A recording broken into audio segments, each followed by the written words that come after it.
Jadi ya memang pertandingan belum selesai.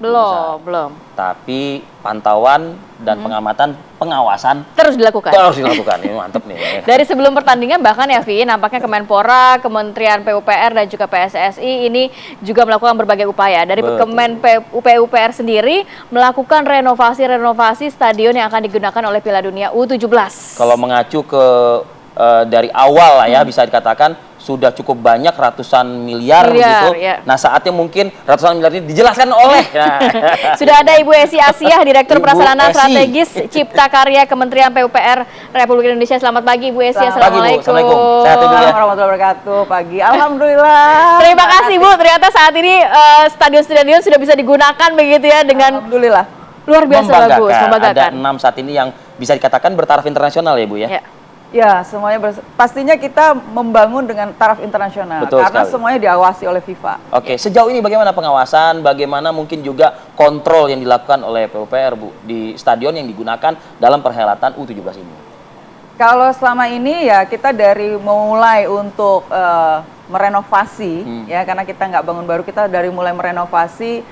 Nah itu sampai sekarang pun kita mengawasi tetap ya, menjaga itu karena dan setiap di lapangan, pertama di venue-venue latihan, itu di setiap kota kita pasti ada tim yang tetap memantau. Dan report itu masuk report 24 jam? Kita selalu masuk report karena kita akan selalu rapat ya setiap hari untuk perkembangan-perkembangan. Karena kita juga kalau ada masalah-masalah, misalnya kalau kemarin tiba-tiba hujan besar atau kita harus langsung datang gitu, harus langsung cek gitu bagaimana. Ternyata alhamdulillah semuanya aman. Dan semuanya sesuai dengan standar FIFA. Baik. Ibu Esi, kalau melihat ini rehabilitasi dan juga renovasi apa saja yang sudah dilakukan oleh Kementerian PUPR sebelum perhelatan Piala Dunia U17 ini, bukan tidak hanya satu stadion begitu ya? Berapa banyak akhirnya total jumlahnya? Kalau yang U17 ini sebenarnya kita kalau untuk lapangan pertandingannya, untuk venue-nya itu ada 3 ya di Gelora Bung Tomo, Manahan, dan Jalak Harupat. Tapi memang itu perbaikan-perbaikannya sudah tidak terlalu banyak karena kan sebelumnya kita udah menyiapkannya lebih dulu ya, yang U20 sebelumnya lah ya. Tapi kita ada 6 lapangan latihan yang baru. Lapangan latihan yang baru itu di Jakarta ada 2, di Sumantri Bojonegoro dan lapangan Banteng. Di Bandung itu ada 2, di Saraga dengan di Arca Manik, dan di Solo itu juga ada 2, di lapangan Luluan dan Karanganyar, dan di lapangan UNS di Surakarta. Jadi ada 6 lapangan latihan yang perlu kita benahi dan itu cukup total untuk FOP-nya, play of play-nya. Jadi untuk rumput dan lampu, drainasenya, air dan lain-lain, dan juga pembenahan lapangan ruang ganti. Itu seluruhnya untuk 6 itu kita benahi dari awal. Iya, artinya termasuk juga buat lapangan latihan sebagaimana tadi Ibu sampaikan ya, stadion-stadion itu. Nah, sejauh ini Bu, kalau tadi Ibu mengatakan ada report begitu. Boleh nggak sih Bu kita dikasih spill-nya sedikit, report-report seperti apa? Karena begini Bu, yang Ibu persiapkan, yang main di tempat yang Ibu persiapkan atau mungkin Kementerian PUPR siapkan ini kan biasa bermain di stadion-stadion dengan taraf internasional. Ya, tarafnya kan udah dunia. Pemain internasional, pemain profesional gitu. Nah, apa report yang masuk? Misalnya, adakah mungkin apresiasi yang disampaikan oleh para atlet-atlet ini, oleh para pemain-pemain ini? Termasuk juga mungkin komplain misalnya seperti itu. Alhamdulillah ya. Nah, kan alhamdulillah kita senang juga ya. Ternyata mereka happy gitu ya, senang gitu ya dengan lapangan-lapangan pertandingan, termasuk lapangan latihannya ya. Mereka begitu lihat lapangan latihannya, FIFA pun dari awal senang ya, begitu kita terus terang kita kan ngerjainnya cukup singkat ini kan. Nah jadi begitu lihat dia pikir kita kayak simsalabim bisa merubah karena kita ngerjainnya kurang lebih cuma sebulan saat itu. 1 bulan ya. 1 bulan. Nah FIFA sendiri juga merasa happy lihat lapangan-lapangan latihan yang sudah kita kerjakan 1 bulan ini gitu.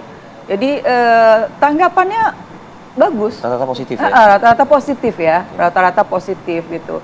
Karena saya bilang kayak kita mantau ya, kayak di Jalak Harupat, kita pernah tuh hujan besar dan anginnya cukup ya kayak badai gitu ya. Dan intensitasnya itu kan cukup besar ya. Ternyata genangannya tuh tidak terjadi, jadi turunnya langsung cepat gitu. Ya biasanya penghentian itu bukan, akhirnya kita cek juga penghentian pemain pernah di Bandung itu bukan karena genangan tapi petir biasanya gitu. Jadi keselamatan yang menyangkut dengan cuaca. Gitu. Karena kalau intensitas tinggi juga mereka nggak. Tapi begitu selesai langsung turun mereka akan main lagi. Ya karena ini pemain-pemain profesional Kalau Tarkam mau ada petir mau apa main aja terus gitu.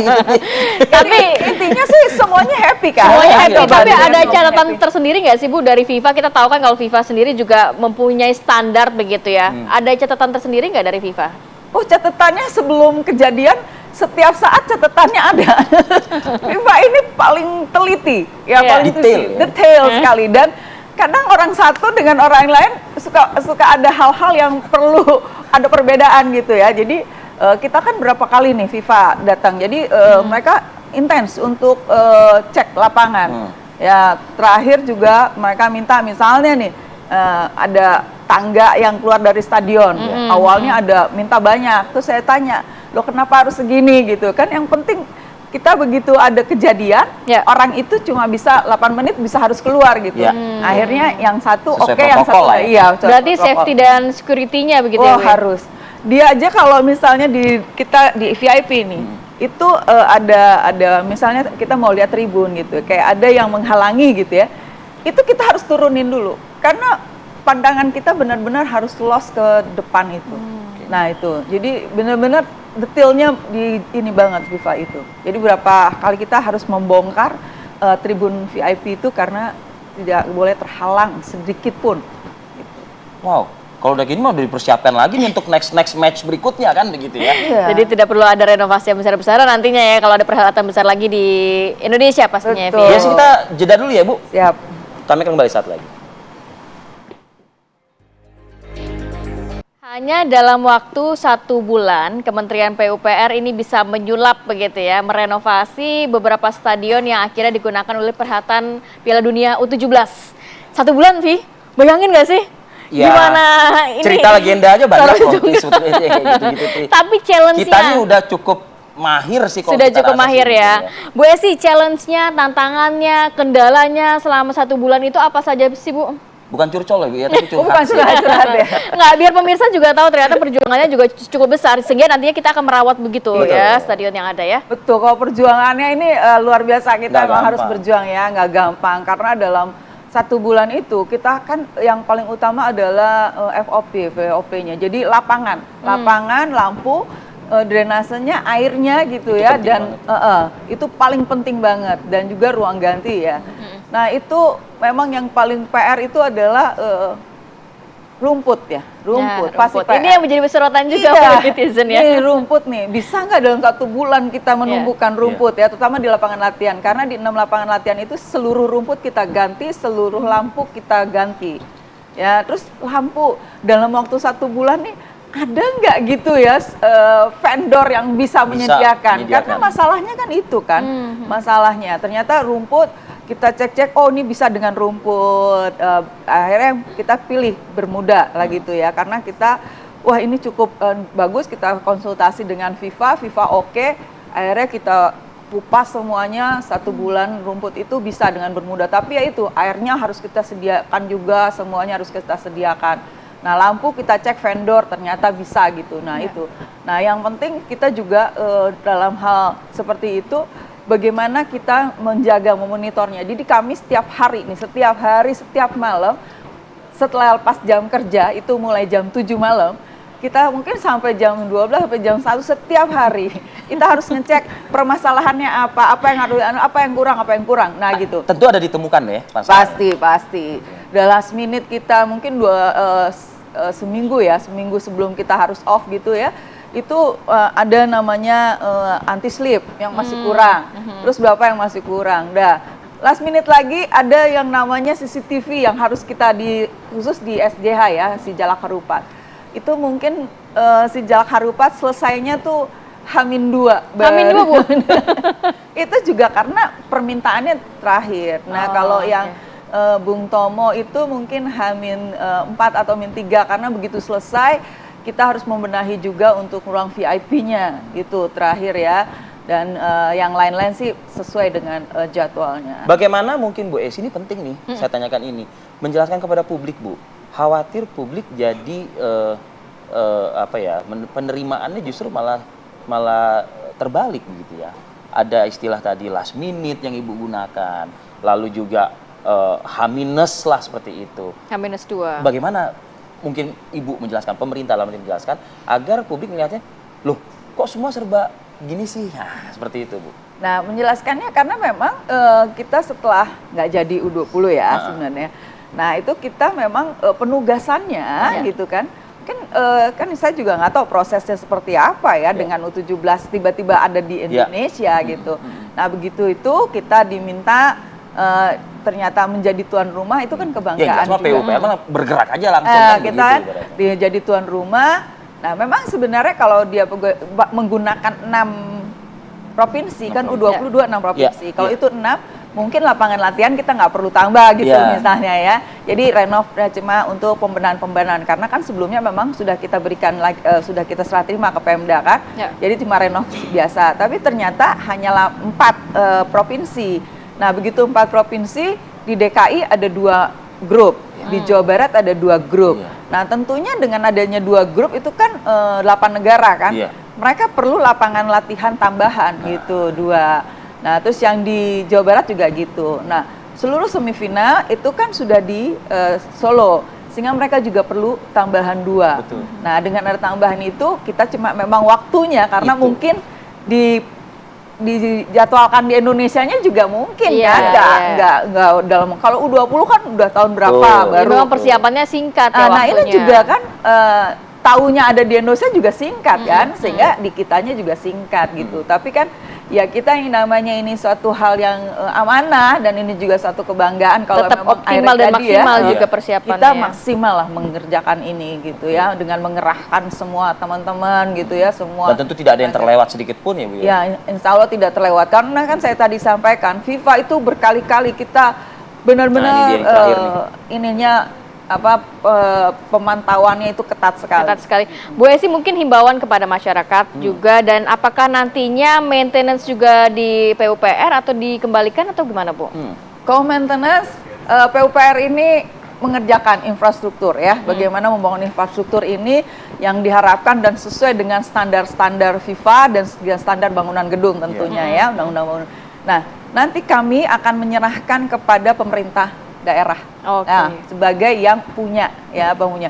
Silakan nanti pemeliharaan ini ya memang himbauan ya, selalu ini jangan sampai kita membangun hanya bisa membangun, euforia membangun sudah dibangun bagus-bagus gitu ya Bu ya. Jadi kalau kita lihat habis kita bangun terus nggak dipakai itu kayaknya sedih banget. Sekarang dirawat, kita masih happy nih dibangun digunakan gitu ya, semuanya gitu bagus. Tapi perawatan ini itu faktor yang paling penting. Membangun sebentar, perawatannya itu jangka waktunya tak terbatas ya.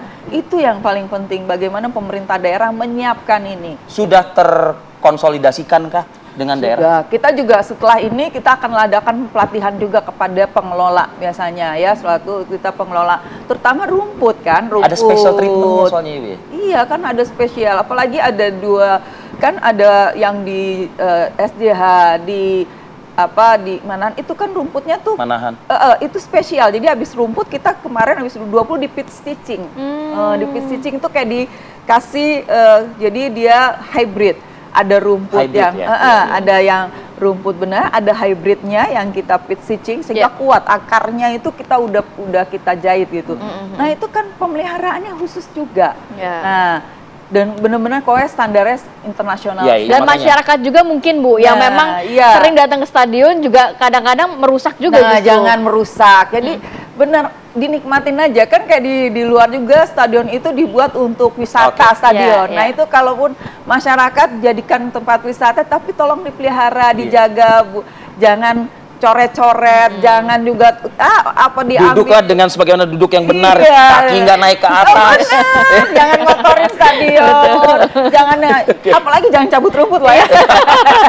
Intinya pemeliharaan. Kemarin dijaga, kita cobain. Oke, Bu. Pemeliharaan Pak Pemda atau dia kerjasama dengan klub atau dengan pihak ketiga itu. Tolong dijaga apa yang sudah kita siapkan dengan sebaik-baiknya. Tanggung jawabnya ada di Pemda sekarang ya, Bapak-bapak. Terima kasih Ibu Esi Astia. Terima kasih Bu Esi. Sudah berbagi informasi dan hadir, sehat selalu Ibu.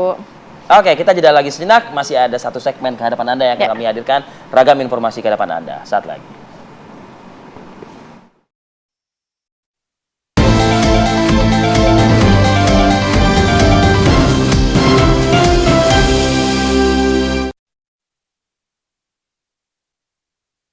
Kulit si kecil yang mudah kering.